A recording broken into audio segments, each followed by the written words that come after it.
a great day, I'm feeling good. Oh, the possibilities of what I could. What happens when a blind man, a woman of color, and a child of immigrants get together to discuss how diversity, inclusion, and equity affect your business? I'm moving fast. Oh, I'm optimistic. Hi, everybody. Welcome to the Choose Inclusion podcast. I'm UB, and I am the Latino white guy of the group. I'm Nina. I am the woman of color in the group. And I'm Mike. I'm the blind guy.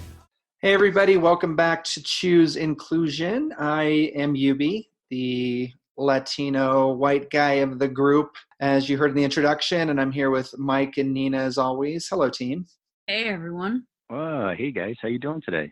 All right. Good. Yeah, we're talking about the new drinks that we've perfected in making in this COVID-19 time, so that's kind of cool.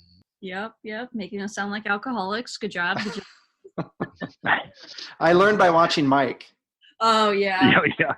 That's a good experience. I love it. Yeah, your straight up drink would be a lager then. That's it. Oh, I love it. Well, we are excited today because we're our guest is Ken Miller. Ken is president and CEO at NASCO Healthcare, and we're excited for a couple different reasons. One, because we really haven't talked to anyone in the healthcare industry on the show before, so that's a really unique aspect of this conversation. Also, Ken is 40 minutes or so from Manhattan. They're in Jersey, and so they're right in the middle of this pandemic and where it's hit the U.S. the most. And so really want to have a conversation about those two things. But most importantly, Ken, and I'll let you jump in here, but really interested to understand how important diversity and inclusion is and has been throughout your career, and what you've done for diversity and inclusion in the different places that you've worked, and now what you're doing at NASCO. So welcome to the show, Ken. Oh, thank you very much, Ubi. It's very nice to be here. Wonderful. Well, yeah, let's jump in. I mean, let's tell us a little bit about your journey and how diversity and inclusion has played such an important role in that. Absolutely. Well, thank you very much, everyone, for allowing me to join. I'm really excited to be part of this podcast.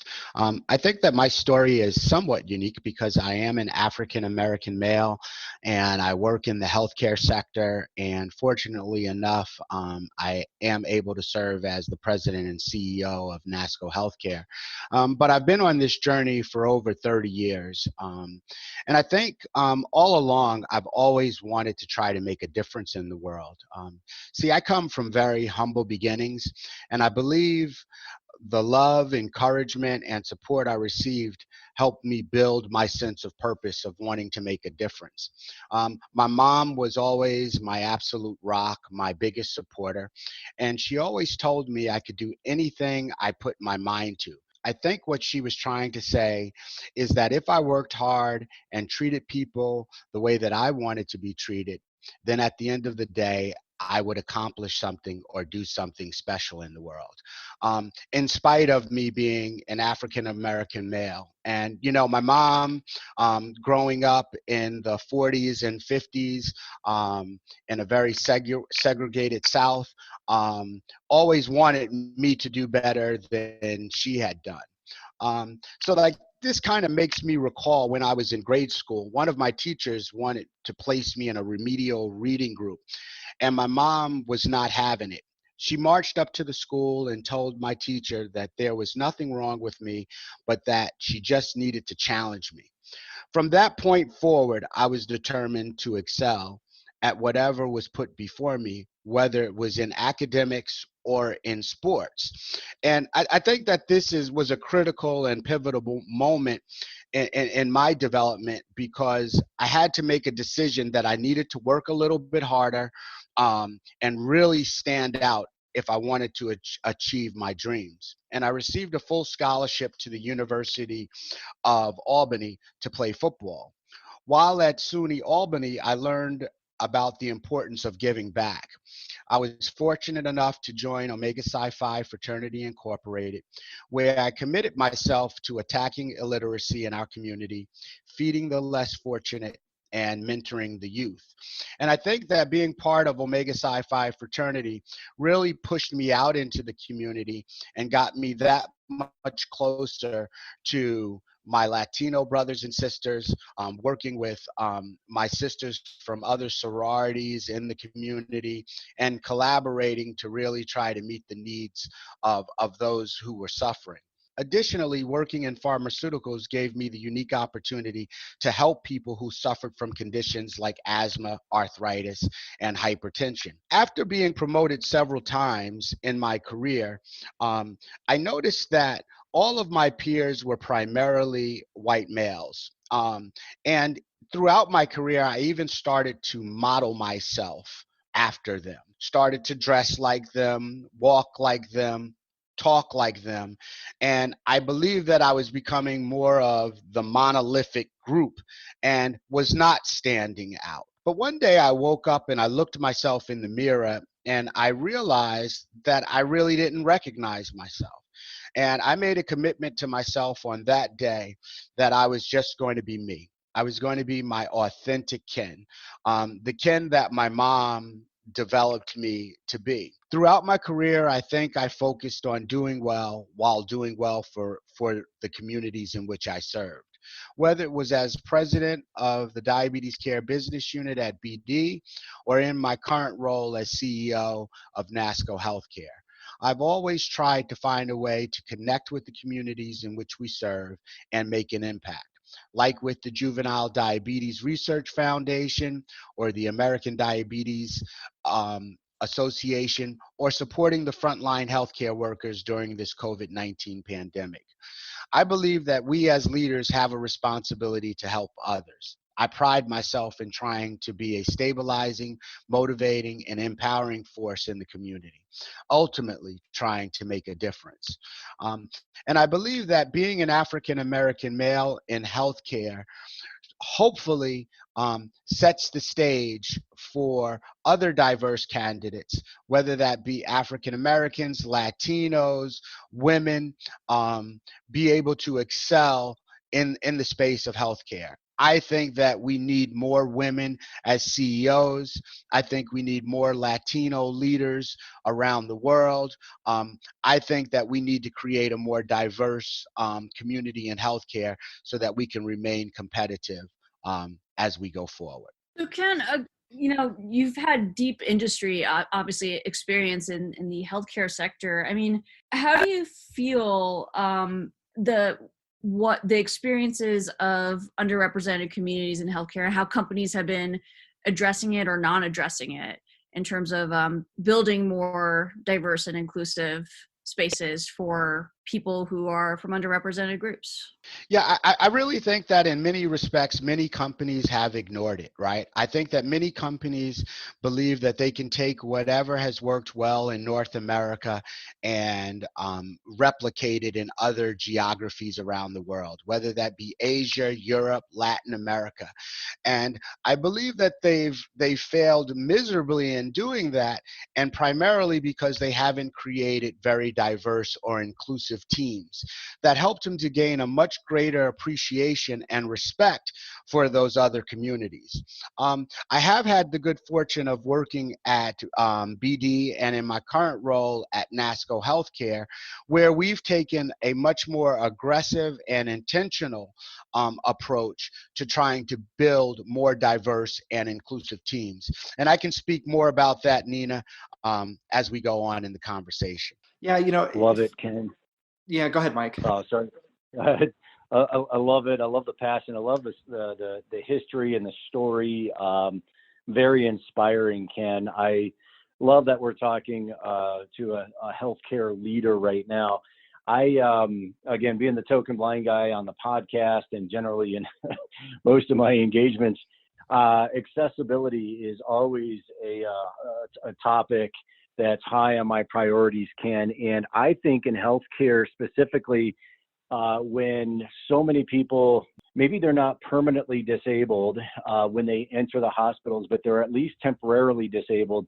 And so to me, accessibility is one of those topics that healthcare leadership can and should be talking about at every single level. So I'd love to get your opinion on that statement. Yeah, absolutely. I believe that, Mike, every healthcare company should be aggressively searching and selecting for diverse candidates and making sure that they're creating a workforce that is accessible to all, right? Let me give you one example of one thing that has really helped to shape my career. While at BD, I had the good fortune of working for Vince Forlenza, which was our CEO, and we created a program with Quest Autism, where we hired and provided roles for a community of individuals in the northern New Jersey area that had autism. And it was so empowering and rewarding, because it was not only rewarding for them to come and contribute to our growth and impact in the marketplace around the globe, but it was empowering for every associate to be able to work beside someone with a disability and learn from them each and every day. So I believe that in healthcare, specifically, we should be looking to create organizations and teams that bring in people from all walks of life, because I believe that we will be a lot more knowledgeable, compassionate, understanding, and better capable of meeting the needs of those markets if in fact we have them represented on our teams and in our organizations. Yeah, Love that's it. Thank wonderful. Well, and I think, it's what's fascinating to me about what you do at NASCO, which, so correct me if I'm wrong, but you help train a lot of healthcare workers. Is that correct? Yes, UB, yes. Yeah, and so what's cool about that is that what a great way for you all to indirectly and maybe directly sort of help these other organizations, these other hospital systems and healthcare systems understand the importance of inclusion and diversity, even just through your training. Is that something that you do? Is that something that you've thought about? Is that possible? Because I know, healthcare is one of those industries that's always seems to be a few years behind, the rest of it. Absolutely. I think that our solutions are developed in a way that we try to meet the needs of a very diverse population, right? So we create solutions for individuals who are African American, Caucasian, adolescent, adult, geriatric. And so in our training programs and solutions, we try to create a simulation, an environment of reality, so that whether it be that nurse, that physician, that first responder, that firefighter, as they are training, they feel like they are in a real life situation, right? And so, one, we try to create the solution so that it looks, feels, talks, and is representative of a real life situation. But we also develop training curriculum that speak about the dynamics of these different communities, as well as different potential patients in terms of what they may suffer from or the environment in which they may live. That's great. I mean, I think that awareness, like whenever you're building a product of any kind, right? Especially I think in the healthcare industry, building products that recognize that we all behave differently. We behave differently in different contexts. We have different kind of cultural backgrounds that impact how we communicate. Gosh, that's so important. I'm really glad to hear that you're doing that, Ken, because I think that that'll make for better healthcare givers to actually make a really big impact on, communities all around the country. Yeah, I think that we have a role in ensuring that all frontline healthcare workers are knowledgeable, compassionate, and appreciative of all communities, right? We are partnering with Students to Science to develop training solutions for a community of adolescents that aspire to get into healthcare, and specifically trying to train them to become nurses, to become doctors, to become firefighters, to become EMTs. And I think that in Newark, which is a predominantly African American community, where the graduation rate is atrocious.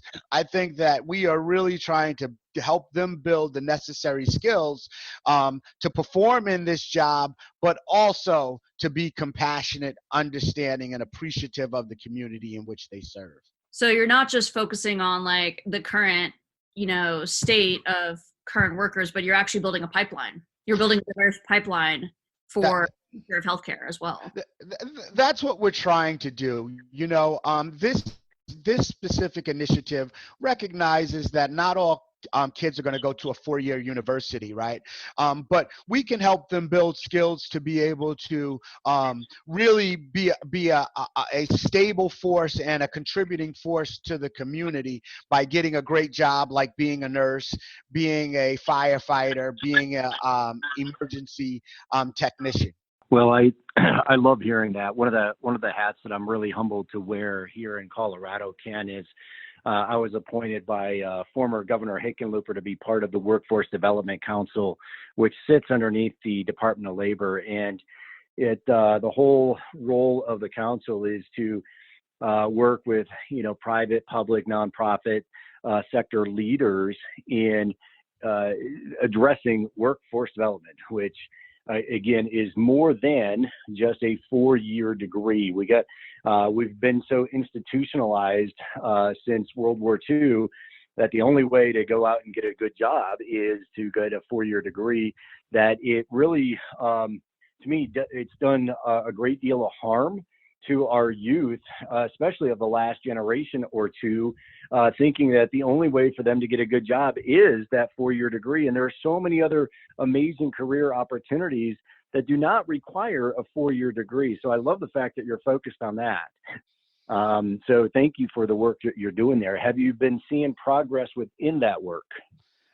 Absolutely. I am so proud to see this cohort of students that will be graduating high school this year, and the number of students that are more encouraged to enter into healthcare. So yeah, I'm really excited.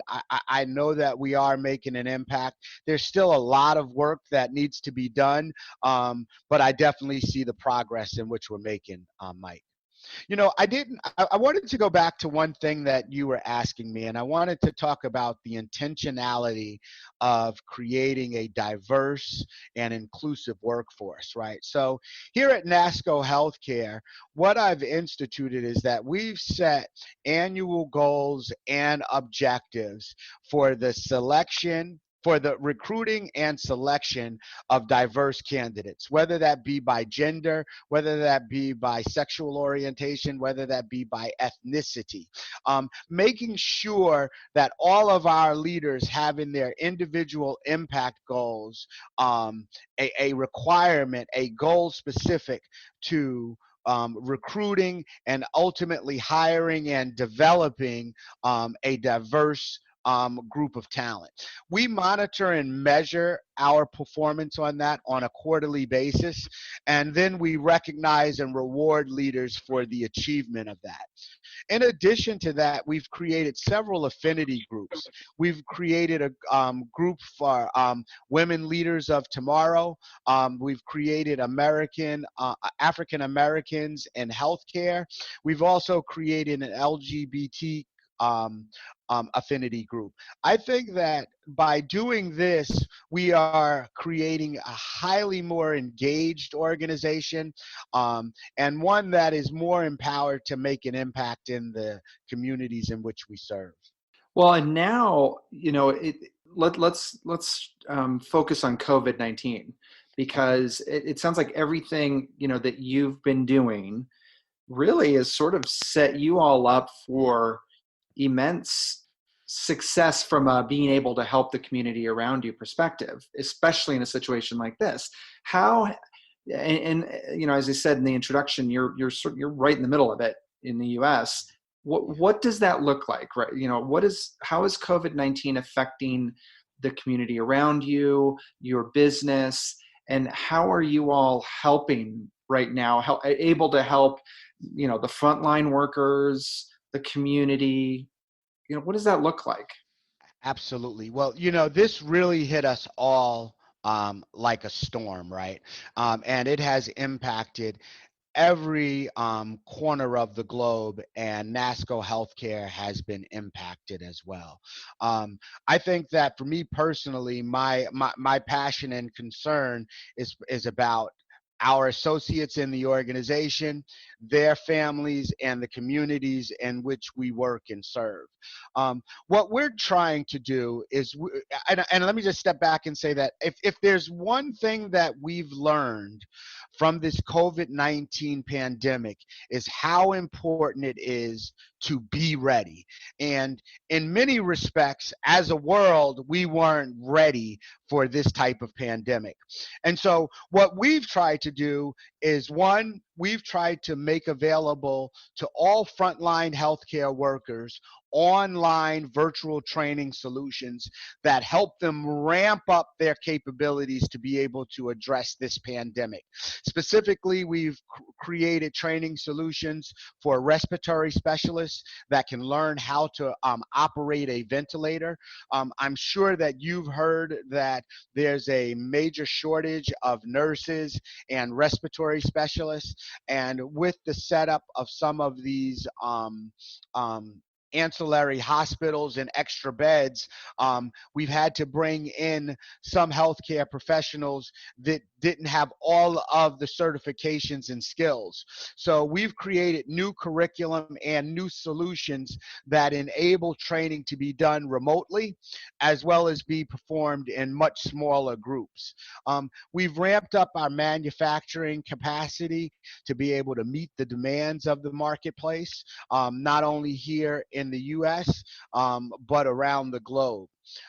And me living right here, kind of in the epicenter of the crisis right outside of Manhattan, I'm a little more affected because I know that communities of color and those communities of the less fortunate have been impacted even a little bit more, whether it be because of poor health care, or even if it's just the fact that they tend to be in jobs where they are the nurses, they are the bus drivers, they are the first responders, whether they're police officers or firefighters. So as an organization, we've tried to provide extra support to those local entities in the New York, Connecticut, and New Jersey area to ensure that all healthcare professionals be ready. I think that's, I mean, a great point. It's just, I think one of the things that's not discussed a lot right now is just how COVID has,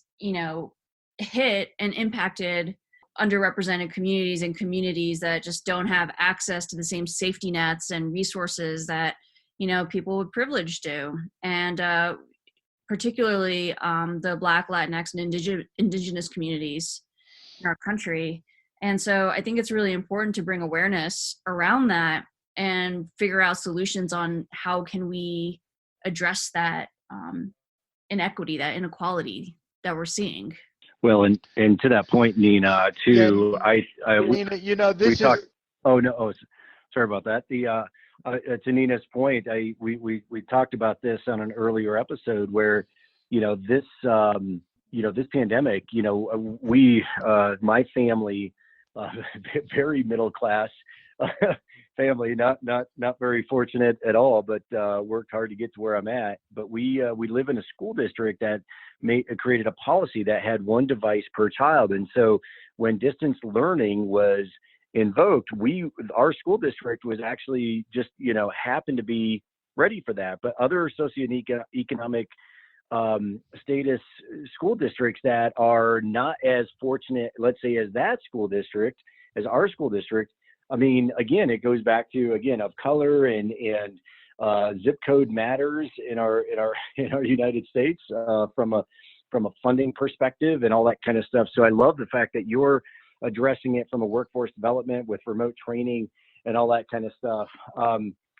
Do the students? I'm still hooked on your development program for recruiting, creating that pipeline. But you made a comment very specifically that you have, for a lack of a better word, kind of quotas. You have goals around this kind of recruiting. Yes. I'd love to know some of the techniques that you use So I see it with your pipeline, working with the youth, right? Yes, But how do yes. you do that for adult workers? I'd love to know some of your recruiting techniques for some of these marginalized, underrepresented communities.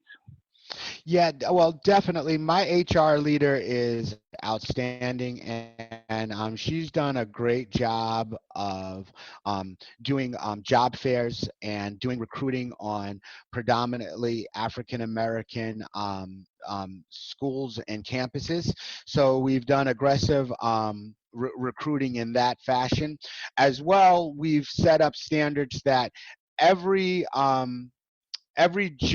job opening that we have has to have a diverse pool of talent that ultimately gets interviewed, as well as the interviewing team needs to also be a diverse group, representative of males, females, as well as different ethnicities and backgrounds.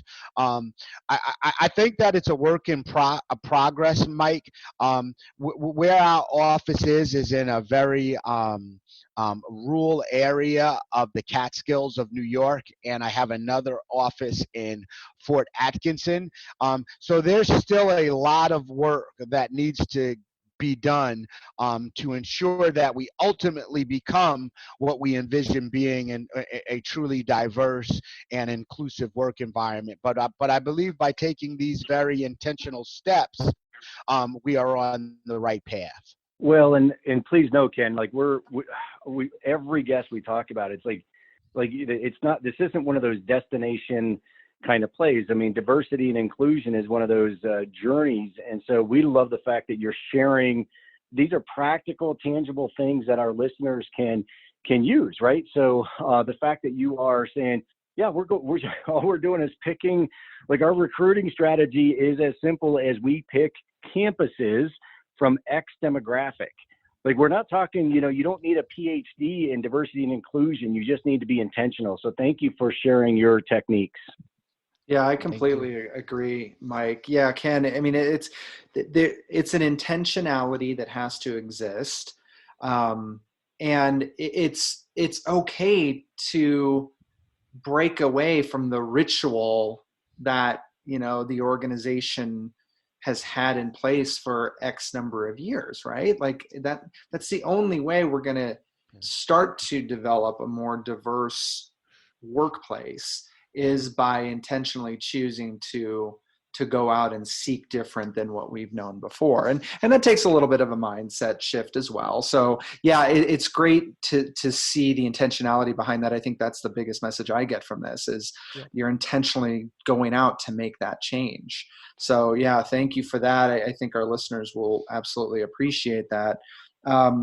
If I could add just please. one thing to that is I think that leaders like ourselves, I think that we've got to create the environment for the conversation, right? So I think at my leadership team to have an open and honest dialogue around what is the complexion of our organization today and what are the benefits of us creating a more diverse workforce and where are we missing the mark, right? Where are we missing opportunities because of the fact that we aren't as diverse as we desire to be? So I think as leaders, if we can create an environment where folks are open and willing to have that dialogue, I think that will accelerate us on this journey to creating what we envision. That makes perfect sense. And I think it's even more important that our healthcare industry is on top of that. So thank you for leading the way on that, because I think the steps you're taking is what will lead to kind of better products and solutions, because you're going to have a team of people who have cultural competency in all types of ways that'll, translate into being able to provide more kind of more qualified and highly specific types of education. So that's awesome. Love that you're doing that. Yeah, it's really cool. And yeah, I'm glad we got to talk to you about this, because it's a great example. And that's what we're trying to bring, to the audience is just great examples and to show them, that there is a way you can do this. you can make it happen within your organization. And it's good for you. I think well, yeah, right. Nina, it's the right thing. The point that what Nina is hitting on is the fact that business will grow. You will have a much bigger impact in the marketplace if you truly develop solutions that meets the needs of the marketplace, right? And that is, don't get me wrong, I'm still in business, right? And I'm still here to try to drive growth and accelerate profitability. But I think that we are more likely to be successful by having a diverse group than not.